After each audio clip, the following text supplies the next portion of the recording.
मंजिलें उन्हीं को मिलती है जिनके सपनों में जान होती है। मंजिलें उन्हीं को मिलती है जिनके सपनों में जान होती है। पंख होने से कुछ नहीं होता यारो, हौसलों से उड़ान होती है, हौसलों से उड़ान होती है। धन्यवाद।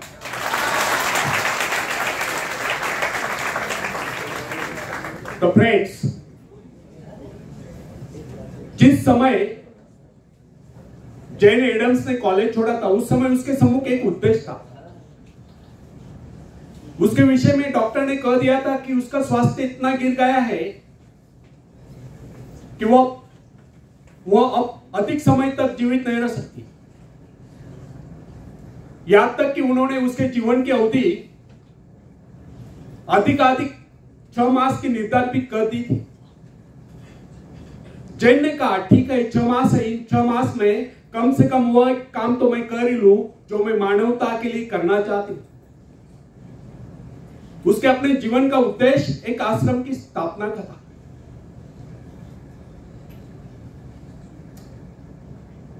उसने वो कार्य अपने हाथ में लिया और जो अपने कार्य में आगे बढ़ती गई, तो उसका स्वास्थ्य भी बेहतर होता गया। वह न केवल अपने उद्देश्य की स्थापना में सफल हो गई, अभी तो 6 मास ही नहीं, वह कई वर्षों तक जीवित रहे। यह उसका अपने पर पूर्ण विश्वास और परमात्मा की कृपा में अपार श्रद्धा और निष्ठा का ही परिणाम था। फ्रेंड्स, हिप्नोटिज्म का चमत्कार देखिए। मैंने एक ऐसे व्यक्ति को भी देखा जो साधारण था। उसको जब हिप्नोटाइज कर दिया गया तो उसने वह कर दिखलाया जिसकी कोई कल्पना नहीं कर सकता। उसको 2 कुर्सियों पर लिटा दिया गया, एक कुर्सी पर उसके पैर, दूसरी पर उसकी गर्दन और सिर, बीच का भाग अधर में। उसने अपने ऊपर 7-8 आदमियों को भार उस अवस्था में झेल लिया।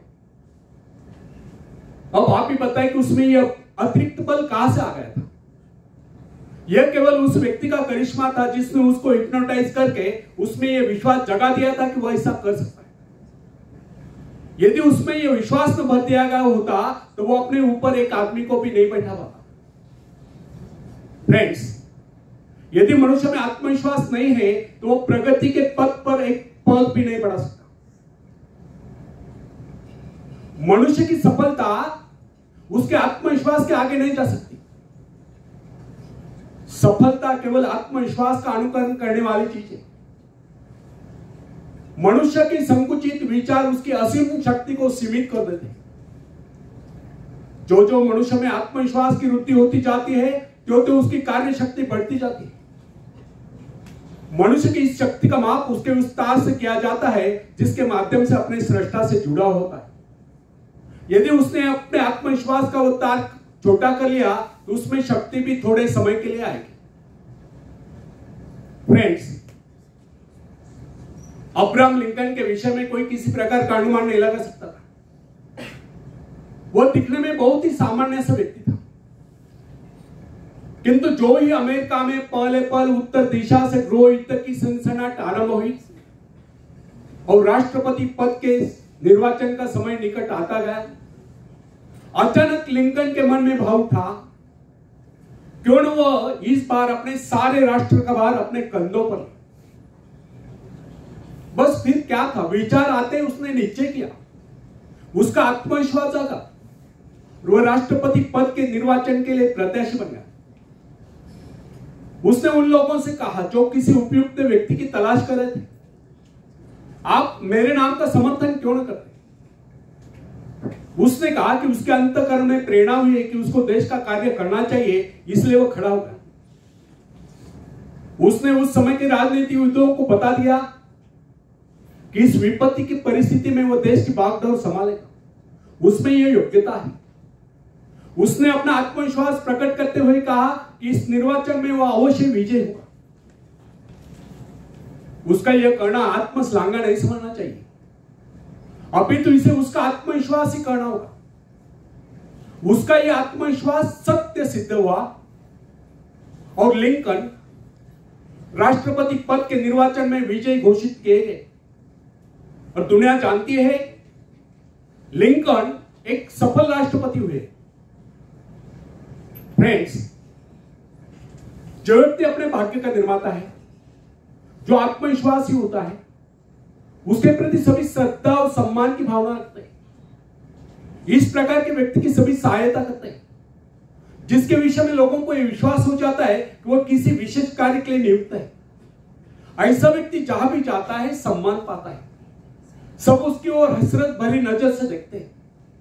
ऐसे लोग जिस मार्ग पर भी चल पड़ते हैं, उस पर उनका मार्ग स्वयं में बनता चला जाता है। फ्रेंड्स, जॉन ऑफ आर्क के भीतर से पुकार आई कि उसे अपने देश को शत्रु की दासता से मुक्त कराना है, शत्रु की गुलामी से मुक्त कराना है, और इस शक्ति के आधार पर उसने फ्रेंच सेना का नेतृत्व किया और सफलता प्राप्त की। यदि उसमें यह भावना न होती तो उसकी शक्ति मात्र एक सैनिक से अधिक न होती। यदि उसमें आत्मविश्वास और ईश्वर पर विश्वास न होता तो वह कभी भी फ्रेंच सेना का नेतृत्व नहीं कर सकती थी। अपने आत्मविश्वास के दम पर ही उस समय वह चार्ल्स को समझाने में सफल हुई। इस परिस्थिति में केवल वही देश की सेना का नेतृत्व कर सकती है, इस प्रकार देश की रक्षा कर सकती है। जॉन के हृदय में जो प्रबल आत्मविश्वास और ईश्वर के प्रति दृढ़ आस्था थी, उसके बल पर उसने फ्रेंच सेना का सेनापतित्व संभाला। उसका आत्मविश्वास वरदान सिद्ध हुआ, यद्यपि उसको युद्ध कला का प्रारंभिक ज्ञान भी नहीं था। बाल्यकाल में जब वो अपने माता पिता की भेड़ों की रखवाली करती थी, उस समय ही उसको कुछ आभास हुआ था, किंतु उसका पिता उसकी खिल्ली उड़ाता था। इसके अतिरिक्त वो नारी थी। नारी को सैनिक के रूप में देखना हर किसी के लिए सहज नहीं होता, किंतु आर्क का आत्मविश्वास उसको उसके पद से डिगा नहीं सका। उसको किसी की परवाह नहीं थी कि कोई उसको कोमलांगी कहकर उसकी खिल्ली उड़ाए, किंतु इतना साहस था किसमें जो उसकी खिल्ली उड़ाता। उसका आत्मविश्वास उन सब पर हावी हो गया, और उस आत्मविश्वास के कारण ही एक नारी, एक साधारण सी नारी इतिहास के पृष्ठों पर सदा सदा के लिए अंकित हो गई। फ्रेंड्स, नॉर्थ पोल की खोज करने वाले पेरी के आत्मविश्वास के विषय में तनिक विचार कीजिए। उसने इसके लिए एक बार नहीं अनेक बार प्रयत्न किए, अनेक बार उसको अपने जान के लाले पड़े, किंतु क्या इससे वो निरुत्साहित हुआ? यहां तक कि उसका जलयान खंडा खंडा हो गया। अनेक बाधाएं सामने, उसके संगे साथी उसको बीच मझधार में छोड़कर चले गए, किंतु वो अपने आत्मविश्वास के आधार पर अपने उद्देश्य की सिद्धि के लिए आगे बढ़ता ही गया। उसके अपने जीवन का लक्ष्य उत्तरी ध्रुव को प्राप्त करना था, जो उसके मन से कभी नहीं मिटा। फ्रेंड्स, संसार में ऐसे लोगों की कमी नहीं जो कि छोटे छोटे पदों पर कार्यरत होते हैं। क्या कारण है जो उन पर आज्ञा चलाते हैं? वे उनसे योग्यता में कम होने पर भी ऊंचे पदों पर पहुंच गए। इसका एकमात्र कारण उन अधिकारियों में अन्य योग्यताओं के साथ साथ आत्मविश्वास भी था। और ये जो छोटे छोटे पदों पर कार्यरत है, वे उनसे योग्यता में कम होने पर भी, योग्यता में और शिक्षा में अधिक होने पर भी इसलिए छोटे पदों पर चिपके हुए क्योंकि उनमें आत्मविश्वास की कमी थी।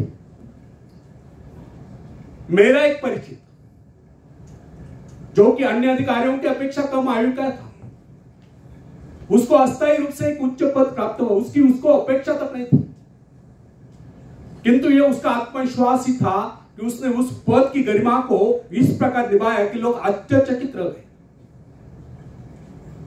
यह उसका आत्मविश्वास ही था कि अनायास प्राप्त उस पद पर उसने सफलता से कार्य किया। उसके स्वामी का, उसके मालिक का उस पर विश्वास दृढ़ हो गया। उसने उसको उसी पद पर स्थायी रूप से, परमानेंट रूप से नियुक्त कर दिया। फ्रेंड्स, यदि मैं असफल रहा तो यह जो प्रश्न है, यह मनुष्य के जीवन को नष्ट कर देता है। यह भावना कभी अपने मन में उठने नहीं देनी चाहिए। असफल रहा तो क्या हुआ, फिर कभी सफलता मिल जाएगी।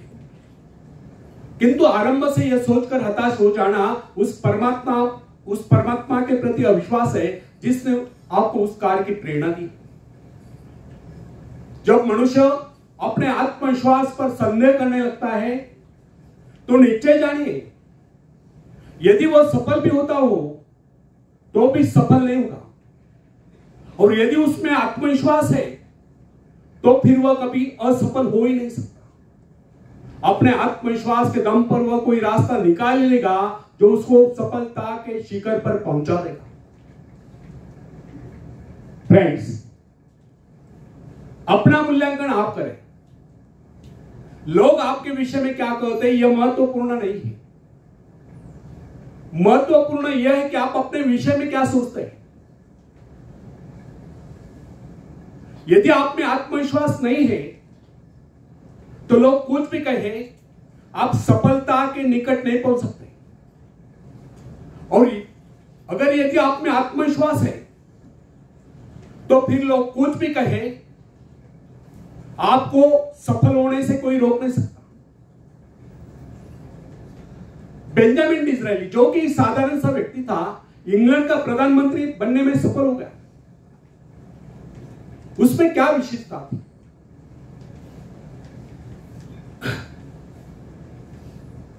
यह था उसके मन की दृढ़ता, उसका आत्मविश्वास। और यही कारण था कि महारानी विक्टोरिया भी उसे अपने व्यक्तिगत मित्र जैसा सम्मान देती थी। कर्नल रूजवेल्ट में क्या विशेषता थी? केवल यही कि उसको थियोडोर रूजवेल्ट पर अगाध विश्वास था, अर्थात उसमें आत्मविश्वास कूट कूट कर भरा हुआ था। यदि उसमें इतना आत्मविश्वास न होता तो फिर उसको कितनी सुविधाएं मिलती, उसमें कितनी योग्यताएं होती, उसके कितने साथी उसका उत्साह बढ़ाते, वो उस स्थिति में नहीं पहुंच सकता था। हाँ, कुछ ऊंचा भले ही उठ जाता। फ्रेंड्स, विश्वास का मनोविज्ञान मनुष्य स्वभाव की बहुत ही विचित्र बात है। आध्यात्मिक आधार पर विश्वास अधिक टिकता है, जबकि मानसिक धरातल पर ही विश्वास नेपोलियन जैसा होता है।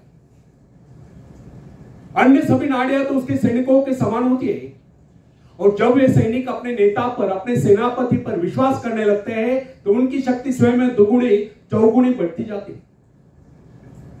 जो सोचता है वो कर सकता है, जो सोच नहीं सकता वो कर ही नहीं सकता। मनुष्य इस आत्मविश्वास रूपी शक्ति के विषय में कभी सोचता ही नहीं। जिनमें ये आत्मविश्वास होता है उनको कुछ अधिक नहीं करना पड़ता, वे केवल अपने आत्मा की आवाज का अनुकरण करते हैं। फ्रेंड्स, मनुष्य आज जो यहां तक उन्नति कर पाया इसका एकमात्र कारण उसका आत्मविश्वास ही था, अन्यथा वह पहले पल तो वन्य प्राणी माना जाता रहा है। मोजेस में इतना आत्मविश्वास भरा था कि वह इजरायलियों को पेड़ जंगलों में से निकाल कर ले गया।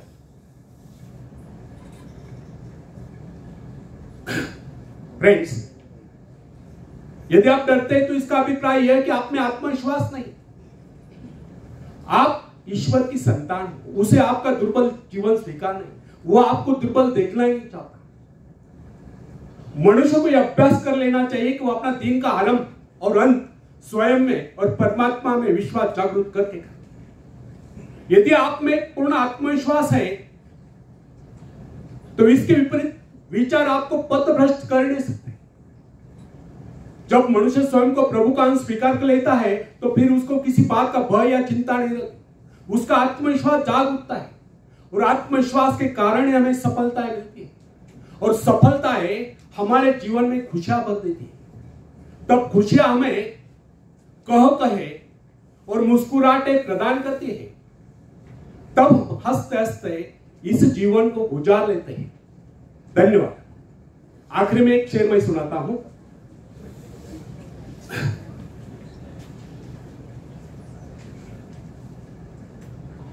तुम उड़ सकते हो मुक्त आकाश में, तुम मुक्त आकाश के पंछी हो। तुम व्यर्थ ही डरे हो, तुम भूल गए हो कि तुम्हारे पास पंख है। तुम पैरों से चल रहे हो, तुम आकाश में उड़ सकते हो। थोड़ा फड़फड़ाओ ताकि तुम्हें एहसास हो जाए। ध्यान से भरोसा पैदा करने के लिए है। तुमने कुछ खोया नहीं, तुम सिर्फ भूले हो कि अपने पास पंख है, अपने पास पंख है। धन्यवाद।